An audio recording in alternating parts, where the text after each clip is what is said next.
il y a une affaire de marque de jambon qui fait courir beaucoup d'encre et de salive au Cameroun. L'autorité administrative, pour ne pas parler de l'autorité gouvernementale, s'est saisie du dossier pour mettre cette marque de jambon hors de consommation. Entre-temps, nous avons également un autre débat, Bernard Ouana, sur l'aspect purement politique au Cameroun. Le président de la République est hors du pays depuis un certain temps. Le débat a commencé à enfler sur le nombre de jours que devrait passer le président à l'extérieur des frontières. Beaucoup pensent qu'il s'agit de 45 jours maximum. Passé ces délais, on peut constater la vacance à la tête de l'État. Lorsque je parle de débat, d'autres sont également sortis pour faire comprendre qu'il n'en est rien. Ils ont d'ailleurs invoqué la règle constitutionnelle pour faire comprendre que, parlant de vacances à la tête de l'État, la Constitution est claire et dit dans quel cas on peut constater la vacance: en cas de décès, en cas de démission ou en cas d'empêchement définitif. Bernard Ouana, vous choisissez quel sujet? Je préfère parler de la vacance du pouvoir, parce que la poule ne parle pas les affaires dedans. Les jambons, je n'en mange pas beaucoup, parce que je n'ai pas les moyens.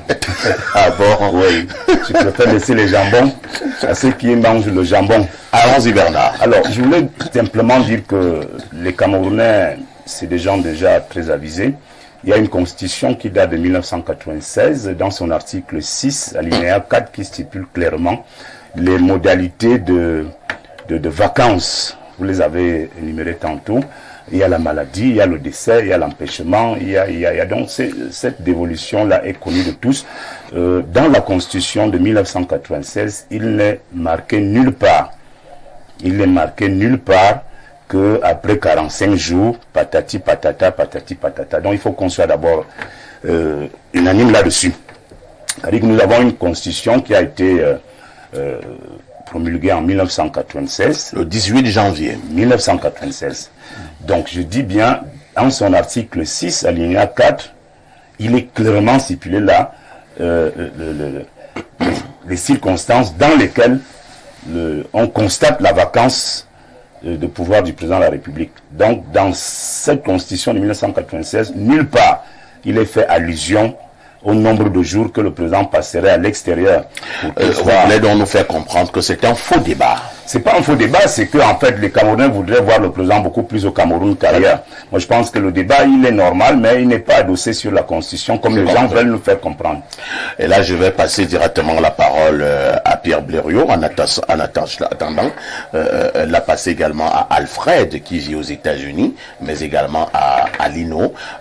Pierre Blériot, cette affaire de 45 jours, c'est donc des discussions du bar. Parfois ici, il y a des choses qui ne sont pas des vérités, mais qui sont des opinions qui ont pignon. Personnellement, après avoir lu, je n'ai pas trouvé de chiffres. Mais j'ai trouvé un certain nombre de pratiques. Ce chiffre, je ne sais pas d'où il est venu. On a commencé à le scander depuis un certain temps, souvent, et on a vu le président de la République, Paul Biya, éviter de faire plus de 45 jours hors du pays. C'est vrai. Les constitutionnalistes et autres, s'ils ont d'autres précisions, vont nous les apporter. Ceci dit, je vous avais déjà dit ici que ces choses sont comme la grossesse. On ne peut pas indéfiniment les cacher. Si le président est indisponible, cela se saura. Il n'y aura même pas besoin qu'on compte les jours. C'est vrai qu'aujourd'hui, ça fait 44 jours qu'il est parti, et qu'on nous a rassuré qu'il est en très bon état de santé, qu'il va retrouver son pays où nous l'attendons très prochainement. Ce que je lui souhaite, c'est qu'il retrouve ce pays. Très bien. Merci Pierre Blériot. Alfred Nomo. Nous disions donc que le débat enfle au Cameroun. Beaucoup ont pris leur calculette. Apparemment, selon ces personnes-là, le 45e jour, ce sera demain. Et pour ces personnes, passé ce délai, le Conseil constitutionnel peut déjà constater la vacance à la tête de l'État. Nous l'avons dit, nous le remartelons. Je suis également allé reprendre ma constitution.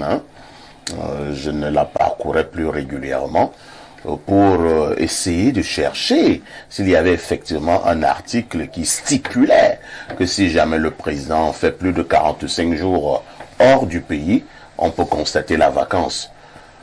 J'avoue quand même aussi que je n'ai pas vu.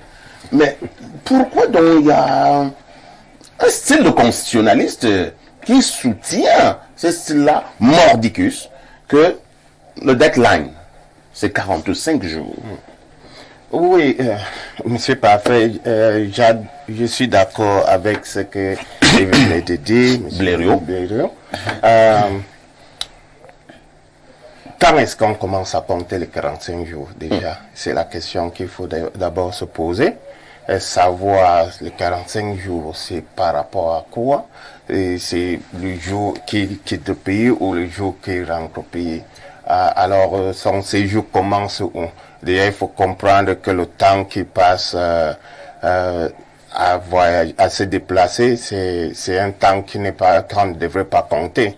Il n'est pas encore installé quelque part. Et les raisons pour lesquelles il est hors du pays, il faut les savoir. C'est vrai que j'ai également suivi d'autres interventions, toujours parlant des 45 jours. Quand est-ce que, bon, là nous étions dans la logique qui est effectivement une affaire de 45 jours. Le monsieur faisait comprendre que non, on compte les 45 jours lorsqu'il n'est plus en mission officielle. Donc, les jours où il était en Chine, ça ne fait pas partie des 45 jours. Mais après la Chine, on a déjà déclenché le compteur. Bon, parce qu'il y a plusieurs experts. J'écoute tous ces experts. Enfin, ici, oui, Pierre Blériot. Une femme avait découché, avait passé la nuit dehors en l'absence de son mari. Son mari était en voyage. Elle est allée dormir dehors, comme on dit vulgairement.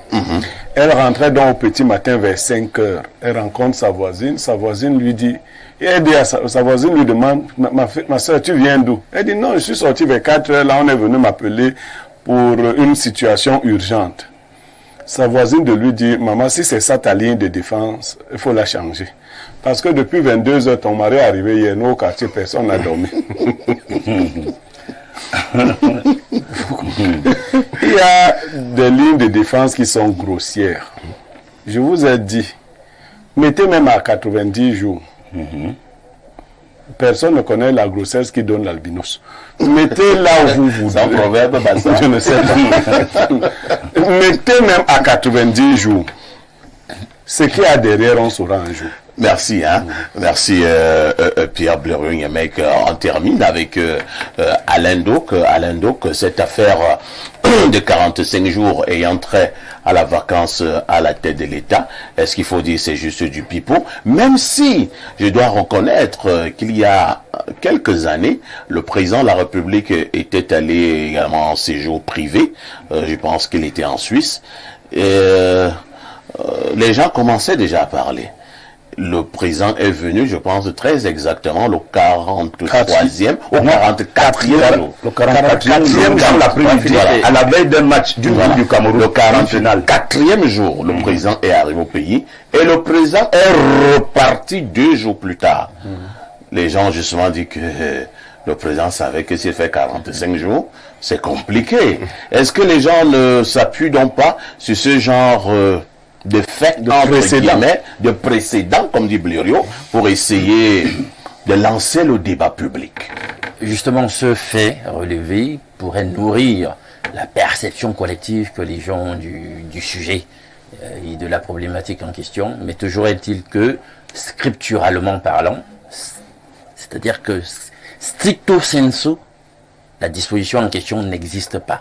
Il n'y a pas un chiffre. Et encore que, quand bien même nous serions dans les situations clairement indiquées par l'article 6, alinéa 4, décès, démission ou incapacité définitive. Empêchement définitif. Voilà. Vous allez constater qu'il faut encore que le Conseil constitutionnel constate. Ouais.